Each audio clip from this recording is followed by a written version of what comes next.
Cell Health, reboot your body, omega-3 oil, extracted from algae, strong heart, sharp mind, healthier you. Nizamabad jail మీరు వచ్చారు. నిజామాబాద్ జైలుకి మీరు వెళ్ళక ముందు ఆ కొండ గుట్ట మీద జైలుని జైలు గోడలు బద్దలు కొట్టుకొని మొత్తం అందరూ పారిపోతారు. మీరు వెళ్ళేసరికి ఆ సీన్ ఎలాగుంది, అది పూర్తిగా మరొకసారి జైలుగా మార్చడానికి మీరు పడ్డ కష్టం ఏంటి? వాళ్ళు జైలు గోడలు బద్దలు కొట్టలే, తలుపు పగదుకుని వెళ్ళిపోయారు. తలుపు కూడా బద్దలు కొట్టలే, నూకినారు, తోసుకుంటూ పోయారు. తోసుకుంటూ ఎంతమంది అండి? వాళ్ళు లోపలికి వెళ్ళి తరిమినరు అందరినీ. ప్రిజనర్లో కొందరు లీడర్ లాగా ఉంటారు కదా, వాళ్ళు తరిమికొచ్చిండ్రు అందరినీ. వాళ్ళు ఏడికి ఎందుకు తరుగుతుండో సగం మంది తెలియదు. గేట్లకి వెళ్ళి బయటికి తరిమారు. అందరు వచ్చేసారు, ఒకరు 10 మంది తప్ప అనుకుందాం. అది 72 మెట్ల మీద ఉంటుంది అది జైలు. అది ఆ కిందికి తరిమారు. ఆ కింది 7 వాళ్ళు తెలుగు మళ్ళీ అందరు పైకి వచ్చారు. వాళ్ళు ఎటు వాళ్ళు తెలియదు కదా వాళ్ళకి కూడా. మళ్ళీ వాళ్ళకి తెలుసు, మళ్ళీ పట్టుకుంటారు, ఇవన్నీ శిక్షలు ఎక్కువ అవుతాయి కానీ తెలిసి మళ్ళీ అందరు పైకి వచ్చారు. ఫైనల్గా చూస్తే about 72 members are less escape. ఎందుకండి? వాళ్ళ కింద వాళ్ళని ఎస్కేప్ కింద చేసి వాళ్ళని లిస్ట్ తయారు చేసి. ఎందుకు ఎస్కేప్ అవ్వాలంటున్నారు జైలు నుండి? అది రౌడీజం, గుండాయిజం లేకుండా. నిజామాబాద్ జైలు ఎట్లా అంటే 3 స్టేట్స్ బార్డర్ మీద ఉంది అది. ఇటు ఆంధ్రప్రదేశ్, అటు కర్ణాటక, అటు మహారాష్ట్ర. ఎక్కువ మంది ఖైదీలు అక్కడక్కడ వాళ్ళే ఉంటారు. అక్కడ ఆ బార్డర్ స్టేట్ వాళ్ళు. అక్కడ ఎక్కువ ఈ డకాయిట్కి సంబంధించిన వాళ్ళు వస్తారు. ఆ కేసులలో వచ్చిన వాళ్ళు ఈ రీజియన్లో చేస్తే ఇటు వస్తారు, ఆ రీజన్ చేసి అటుపోతారు. వాళ్ళు ఎక్కువ మంది జమ అయ్యారు. ఇక వాళ్ళకున్న ఆ టైంలో ఏమి ఫీలింగో దాన్ని బట్టి వాళ్ళ కొందరు రౌడీస్ తరిమారు అందరిని బయటికి. వాళ్ళు తలుపులు తోసుకుంటూ అది ఉగాది రోజు తోసుకుంటూ లెస్ సెక్యూరిటీ అనిపించింది వాళ్ళకు. మళ్ళీ మిగతా వాళ్ళందరూ పైకి వెళ్ళిపోయారు. ఉన్నోళ్ళు లెక్కేసుకుంటే తక్కువ ఉన్న వాళ్ళని లెక్కేసుకున్నారు, సరిపోయింది. దాని తర్వాత వాళ్ళు తిరిగి వచ్చారు అందరూ. సార్, నిజామాబాద్ జైలుకి వెళ్ళకముందు మీరు సీకాసాకి రిపోర్ట్ చేశారు, హైదరాబాద్లో రిపోర్ట్ చేశారు. హైదరాబాద్ సీకాసాకి. సీకా మీరు హైదరాబాద్లో ఉన్నారు, నిజామాబాద్ జైలుకి వెళ్ళకముందు. నేను కరీంనగర్లో ఉన్నారు. మీరు రాగానే మీకు నిజామాబాద్కి ట్రాన్స్ఫర్ చేశారు. ఈ ఇన్సిడెంట్ జరిగిన నెక్స్ట్ డే, ఈ సంఘటన జరిగిన వెంటనే మీరు నిజామాబాద్ సూట్ కేసు తీసుకొని బస్ స్టాండ్లో దిగిన తర్వాత ఏం జరిగిందండి? బస్ స్టాండ్ దిగి డిస్ట్రిక్ట్ జైలుకు నిరీక్షలు లేదా మాట్లాడితే వాడు నవ్వుతున్నాడు. ఎందుకు? డిస్ట్రిక్ట్ జైలు పేరుని. అదే ఏంటంటే డిస్ట్రిక్ట్ జైలుకి వస్తే రా, లేకపోతే అంటే మొన్ననే జరిగింది కదా సార్, నిన్ననే అదే అంటుండే. సైడ్ అంటే పోయిన కింద అది మెట్ల పైన ఉండేది, జైలు పైన కింద గార్డు కింద ఉండేది. కింద గార్డు దగ్గర పెట్టేసి నేను పైకి వెళ్ళిపోయినా. అది చూసినాము. దాన్ని బట్టి అప్పటికప్పుడు గుర్తుపట్టారు వాళ్ళు, మీ వాళ్ళు గుర్తుపట్టారు. మొదలు గుర్తుపట్టారు. చెప్పిన తర్వాత వాళ్ళకు ఇన్ఫర్మేషన్ వస్తుంది కదా. అంటే వాళ్ళ వెళ్ళేసరికి ఆల్రెడీ ఇన్సిడెంట్ జరిగింది కాబట్టి అలర్ట్గా ఉన్నారా, ఇంకా రిలాక్స్ మూడ్లో ఉన్నారండి? అట్లని కాదు కానీ ఉండవలసినంత లేరు, టెన్షన్ అనిపించలేదు. సరే, దాన్ని బట్టి కొన్ని మార్పులు చేసినాం. సార్, టోటల్గా అంతా మళ్ళీ సెట్ చేయడానికి ఎంతకాలం పట్టిందండి? ఇది కరెక్ట్ ఇప్పుడు ఏం చెప్పలేదు, ఇంతకాలం అయింది. అదే ఆటోమేటిక్గా అయిపోతుంది లేండి. అది ఆ ఫీల్డ్లో ఉన్నోడికి తెలుస్తుంది ఆ టైంకు. నేచురల్గా చట్టం మనకు సపోర్ట్ ఉంటుంది కాబట్టి అందరు దాన్ని ఫాలో అవుతారు. ఇప్పుడు ఒక ఇండివిజువల్ చెప్పింది కొన్ని, ఆ చట్ట పరిధిలో ఉన్న సూపరింట్ చెప్పింది వేరు. దానికి శిక్షలు కూడా ఉంటాయి పాటించకపోతే. అలా తర్వాత లోకల్ ఎస్పీ తోటి పీకొని కలిసి ఎక్కువ ప్రొడక్షన్ ఇంప్రూవ్ చేయడము. తర్వాత కలెక్టర్ని కలిసి కొన్ని ఫండ్స్ను R&B ఈకి రిలీజ్ చేయించి వాళ్ళ ద్వారా కొన్ని రిపేర్ చేయించి మాకు ఈ ప్రొసీజర్ గవర్నమెంట్ వాళ్ళ డిపార్ట్మెంట్ టైం అట్లా చేసి కొంత చేసేసినాం. సెట్ చేసి ఎట్లయినా ఆ జైలు సూట్ కాదని చెప్పేసి అది డీజీకి రాసి పర్మిషన్ తీసుకొని కొత్త ల్యాండ్ ప్రొక్యూర్ చేసినాం, 54 acres. ఓకే, కానీ అక్కడ ప్రొవోక్ చేసిన పర్సన్ తర్వాత దొరికాడా? వాళ్ళు అందరు దొరికారు, అందరు పోలీసులు పట్టుకొస్తారు. నేను అనుకుంటే ఒక 1-2 people 4 people దొరకనట్టుంది, కానీ వాళ్ళు కూడా ఇక్కడ ఎన్కౌంటర్ చేసిన యూనికిడి మొత్తం దొరికారు. మొత్తం కేసు సాధారణ జైలు నుంచి పారిపోయిన తర్వాత మీకు ఆ బడ్డీని బాగా పడతారు, ప్రెజర్ ఉంటుంది, తీసుకొస్తారు. తీసుకొచ్చి కొడతారా లేదంటే పనిష్మెంట్ ఎలాగిస్తారు? లేదు, కొట్టడం అనేది మళ్ళీ మనకే రిస్క్. ఇప్పుడు ఉమెన్ అసాల్ట్ అనేది ఇప్పుడు ఎవరికైనా రిస్కే, వాడు పొజిషన్లో ఉన్నోడికైనా రిస్కే, నైబర్ కూడా రిస్కే. అది it is not approved by. కానీ జైలుకి వచ్చాక చాలా మంది ఆత్మహత్య చేసుకుంటారు ఎందుకండి? అంటే వాళ్ళు చేసిన ఉంటుంది కదా, పాపంకా? ఒక పాపం అని కాదు, బాధగా, రిపెంటెన్స్. అచ్చా. ఎక్కువ వీళ్ళు వైఫ్ని చేసి వచ్చిన వాళ్ళు చేసుకుంటారు, ఫ్యామిలీ మెంబర్స్ని చేసుకునే అవకాశం మేము చేయకుండా చూసుకుంటాము. అయినా కూడా ఒకసారి జరిగితే ఇట్లా అటువంటి వాళ్ళు జరుగుతారు, కానీ మిగతా వాళ్ళు ఏమి చేసుకోరు. వాళ్ళకు దాడిగా ఒక రిపెంటెన్స్ బట్టి నిరాశ.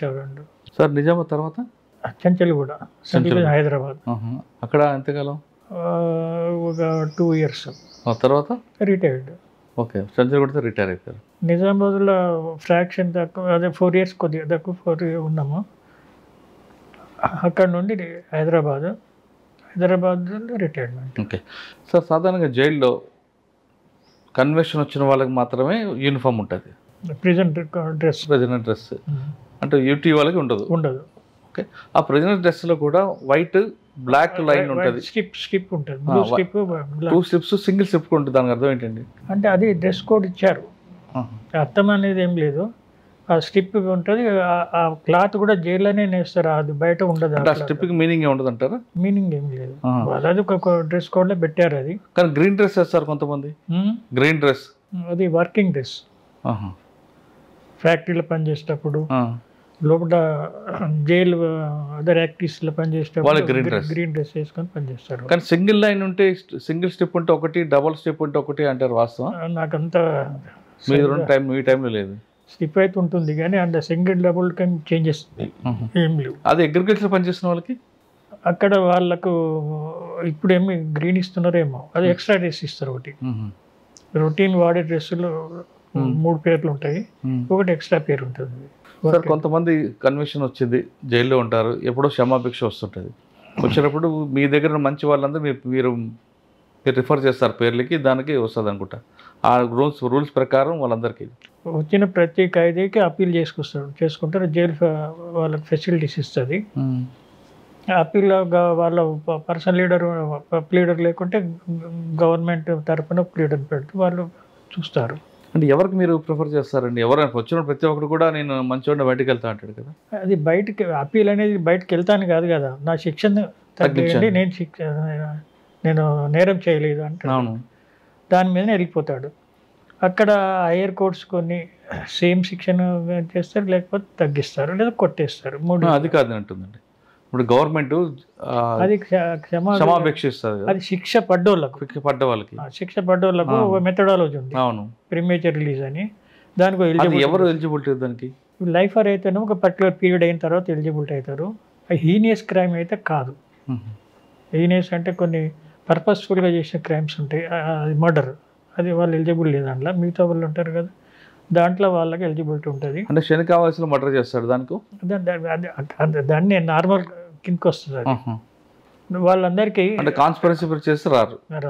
ఓకే, అంటే అది వెరీ రేర్ ఆఫ్ రేర్ కింద తీసుకుంటే దాంట్లో వీళ్ళందరికీ ఒక మినిమం 7 years సెంటెన్స్ గడిపిన తర్వాత they become eligible, including remission, under trial prison, యూటీగా శిక్ష కంటే ముందు ఒక 1-2 years కొంత కలుపుతారు కొందరు.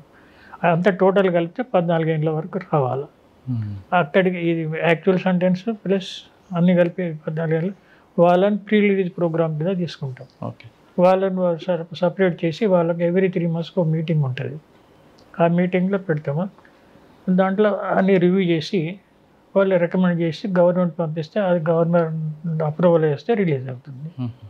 అది ఎక్కడ బ్రేక్ అయినా కూడా మళ్ళీ ఉండిపోతాడు. కానీ రేపు గవర్నర్ ఆర్డర్ వస్తుంది, నా పేరు ఉంటుంది అనుకుంటారు చాలామంది. అంటే ఆర్డర్ వచ్చిన తర్వాత పేరు లేకపోతే వాళ్ళందరూ బాగా ఇప్పుడు అక్కడి వరకు పోయినా ఏవి రిజెక్ట్ కావు. ఇక్కడెక్కడ ఫిల్టర్ అయినాయి తప్ప అక్కడి వరకు పోయినాయి. ఒక్కటి జరిగితే ఫీల్ అవుతారు ఎవరేం చేస్తారు. ఇప్పుడు అందరికీ ఒకటే తీరుగా అయితే యూనిఫామ్గా అయితే రావు కదా, లేకపోతే ఇవన్నీ స్టేజెస్ ఎందుకు పెట్టారు, ప్రతి లెవెల్లో మళ్ళీ చెక్ చేయమని. అదే సార్, రిటైర్ అయిపోయారు, అయిన తర్వాత ఏం చేస్తున్నారు? ప్రశాంత్ నార్మల్ ఒక 2 years నేను దీంట్లో ఎయిడ్స్ కంట్రోల్ సొసైటీ అని ఒకటి ఉంది, కోటిలో ఉంది వాళ్ళ ఆఫీస్. అవును, దాంట్లో పనిచేశాను, మన ప్రిజన్ సైడ్. అప్పుడు అన్ని ప్రిజన్ అంతా తిరిగేది. వాళ్ళ వాళ్ళ వాళ్ళ ఒక్కొక్క రిప్రజెంటేటివ్ ఆ జిల్లాలో పనిచేసేవాడు, వాళ్ళ వర్క్ని సూపర్వైజ్ చేసేది. హెల్త్ ప్రోగ్రామ్స్ కింద అనేది అంతా, అదే దాని కింద వర్క్ చేసి రివ్యూ చేసి వీళ్ళకు వాడు చంద్రబాబు అని ఉండే ఐఏఎస్, మేము వీటికి వచ్చి రివ్యూ చేసేది. అట్లా ఒక 2 years పనిచేశాను. తర్వాత సీకాకు క్లాసులకు పోయేవాళ్ళు, అట్లా ఒక 4-5 years తిరిగింది. తర్వాత మనకంటే నెక్స్ట్ రిటైర్డ్ వాళ్ళు చాలా మంది వస్తుంటారు కదా, వాళ్ళందరికీ మనం ఇక్కడే నార్మల్ లైఫ్. సార్ మీ దగ్గర ఉన్న ఖైదీలు కొంతమంది బయటకు వచ్చాక మీకు ఇంకా పలకరిస్తుంటారు? అటువంటిది జరగలేదండి, అంటే అక్కడితో క్లోజ్ అది. ఇప్పుడు ఒక ప్రిజన్లో ఉన్న రిలీజ్ అయిన ప్రిజన్స్ మనం ఇంకో దగ్గర పని చేస్తుంటే అక్కడ అవపడతాడు వాడు. మీకు ఎక్కువ రిపీట్ కనిపిస్తుంటారండి? ఎక్కువ కాదు, వెరీ రేర్ ఆఫ్ రేర్. ఒకవేళ కనిపించిన అడుగుతారు, ఎందుకురా మళ్ళీ వచ్చాను అడిగారా ఎప్పుడైనా? నార్మల్గా వాళ్ళ మళ్ళీ ప్రెజెంట్ చెక్ చేస్తుంటాం కదా, ఒక ప్రిజనర్స్ ఉన్న ఎవ్రీ మండే నాడు ఒక పరేడ్ ఉంటుంది, అన్ని బ్లాక్లో నిలబడతారు, అన్ని తిరుక్కుంటూ వస్తాం సూపరెంట్గా. అప్పుడు ఐడెంటిఫై చేస్తాము, వాడు చెప్తాడు మళ్ళీ ఏదో వచ్చి పోలీసులు పెట్టినట్టు అయిపోతుంది. సార్ ఇప్పుడున్న జైల్స్ అప్పటికి 1971 వేరు, 2025కి మార్పు, చాలా మార్పు వచ్చింది. పర్టికులర్గా మన ఇండియాలో తీసుకుంటే తెలంగాణ, ఆంధ్రప్రదేశ్ నెంబర్ 1 అని అనుకోవచ్చు. ఇప్పుడు ఇంకా జైల్ డిపార్ట్మెంట్ మీద అపవాదులు చాలా కనిపిస్తుంటాయి, డబ్బులు తీసుకుంటారని, అవని ఇవని XYZ. అది కూడా రాకుండా ఉండాలంటే ఏం చేయాలంటారు? సొసైటీని మార్చాలి. సొసైటీ ఎలా? సొసైటీ మెంబరే అక్కడ ఎంప్లాయీగా పోతాడు, ఇక్కడ ఉన్న అలవాటు అక్కడ ఉంటాయి. ఈ సొసైటీ మంచిదైతే వాడిని అలవాటు అక్కడ కూడా మంచిగా ఉంటాయి. దాన్ని మనము ఇండివిజువల్గా ఏం చేయగలుగుతాము? ఆడ కంట్రోల్ చేస్తారు, 99% కంట్రోల్లో ఉంటాడు. మీరు చెప్పింది రేర్ ఆఫ్ రేర్ కేసు జరిగితే ఐడెంటిఫై అయితే పనిష్మెంట్ ఇస్తారు. ఓకే, పనిష్మెంట్ కూడా చాలా సీరియస్గా ఉంటాయండి? సీరియస్గా ఇస్తారు, దాని నేచర్ని బట్టి. ఇప్పుడు ప్రిజనర్స్ రిలేటివ్స్ ఫ్రెండ్స్ తోటి వీడు పెట్టుకోవద్దు, కమ్యూనికేషన్ పెట్టుకోవద్దు, వాళ్ళతో కలవద్దు. కొంతమంది ములాఖత్ వచ్చిన ప్రిజనర్స్ వైఫ్తో అటాచ్మెంట్లు పెట్టుకుంటారు కదండి? అది జరగదండి, నార్మల్గా 99% జరగదు, 99% జరగదు. వాళ్ళ బాధలు వాళ్ళకుంటాయి, వీళ్ళ బాధలు వీళ్ళకుంటాయి. రేర్ ఆఫ్ రేరెస్ట్ కిందనే వస్తుంది తప్ప నార్మల్గా జరగదు ఎక్కడ.